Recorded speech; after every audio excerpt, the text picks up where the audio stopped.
So this is the palace originally. So when it was built, it looked like this. So all I was talking about now, the sea level and everything, you can see a huge difference. This is the front, This is the front, this is the southern side. the one we see Yeah. here.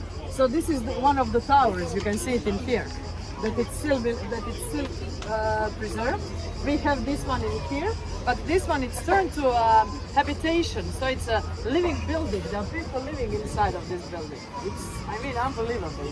And this third one, it's a gallery. Yeah. Everything else, all of them, they were destroyed during the centuries. There are some bits and pieces, leftovers of these two, and these two I'll show you while walking around. So this was that southern entrance with a little pier, which was used by galleons and the other boats that would come here, bring the stone, bring the material to build the palace, bring the slaves, even friends to visit.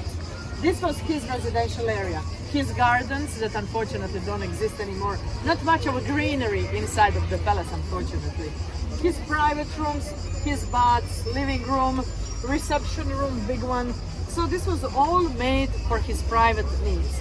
And then we have this central part with the mausoleum, Temple of Jupiter, and in the middle, peristyle as a main square that was actually built to organize divinity cults, the adoration.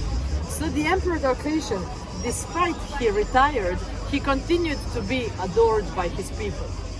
It was always on this peristyle. Still exists in the same shape, in the same form as you can see it here even today.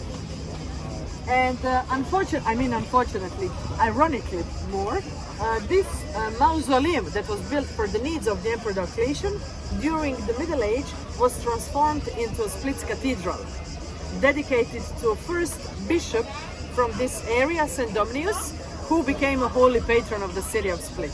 So today this is one of the smallest cathedrals in the world and the oldest because it was built in the 4th century, and it's reuniting two totally opposite people. So Diocletian, who built it and who was persecutor of Christians, and the first bishop, I mean the main Christian of the whole area. Yeah, and he was actually killed by Emperor himself during the gladiator games.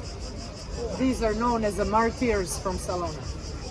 Two main streets, typical Roman architecture, Cardo, Decumanus, connecting 4 gates on each side of the world. So we had 4 main entrances inside.